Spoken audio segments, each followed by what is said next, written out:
section of the interview, I'm going to ask you questions in a rapid fire mode. Rapid fire. So you're going to answer them in less than 7 words if you can. I can do that. How would your family describe you in less than 3 words? Oh, I would say fun, exciting, extremely good looking. Awesome. That threw the last one in there. They're going to watch it. They have to confirm if that's true or not.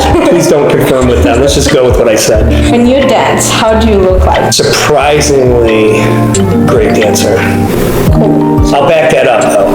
18 years of father-daughter dance. I got this down. Jazz square, sachet ball change, plus the love for polka. Come on, put it all together. On the game. If you could choose anyone to speak to, dead or alive, who would you choose and why? Lincoln. And I would just love to have a conversation at a time when the country was so polarized. We see a lot of that today. Just bringing the country together by inviting the opposing party in to be a part of his team. Brilliant work. I'd just love to have a conversation about that. What is your favorite thing being a grandparent? Oh my gosh. You have children and you can't imagine loving anything more. But then when you have grandchildren, that feeling all comes back again because your kid's a little bit older, they don't need you as much. It's fantastic. Plus, I love not having to change diapers. I don't have to. Parents do I can that? choose to. That's exactly right. I can hand the baby right back over. It's fantastic. Then you get to play with them. Awesome. What is better, being organized or having attention to detail?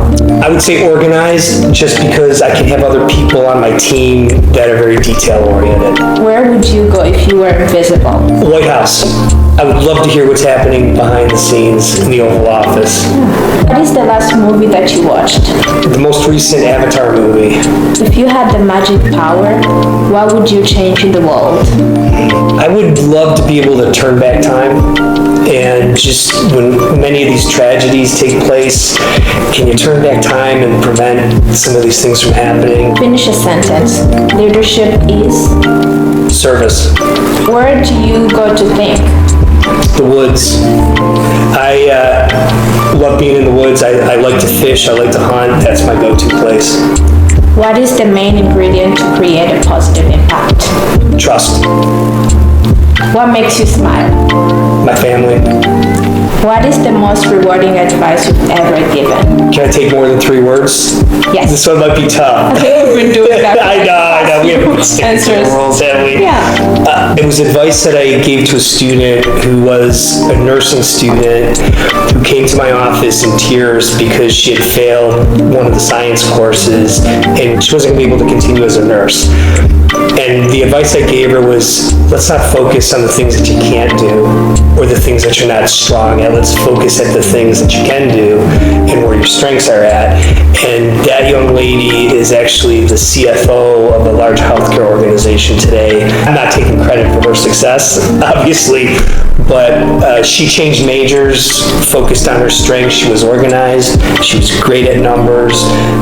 She was a leader, not great at science, and she went into healthcare administration. Mm-hmm. That's a good thing. Like, that's a good advice to tell, like, everybody watching us, like, knowing that you have to focus on what you can do great at, and then you give your talents and give to the community instead of focusing what you.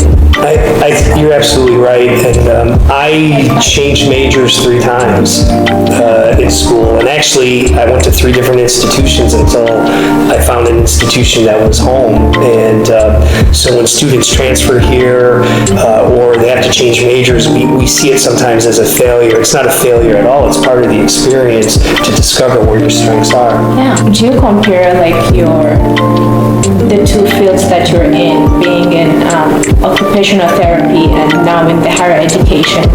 Would you compare those 2 sides? I would say I believe that being an occupational therapist and the training that I got helps me to be an effective leader in higher education. OT really taught me how to adapt, how to take a holistic approach. The ability to communicate with individuals of different levels. There's a lot of carryover into the job that I do now. I have to be able to have a conversation with students, with parents, with our staff, with board members, with community members. So I think I've been able to generalize the skill sets. It's been very good carryover into my role now. Is that what you were asking? Yeah, I think you tackled it well. Thank you. Okay, what are your closing words for anyone watching us today? I am thrilled, I am honored for the opportunity to lead this institution.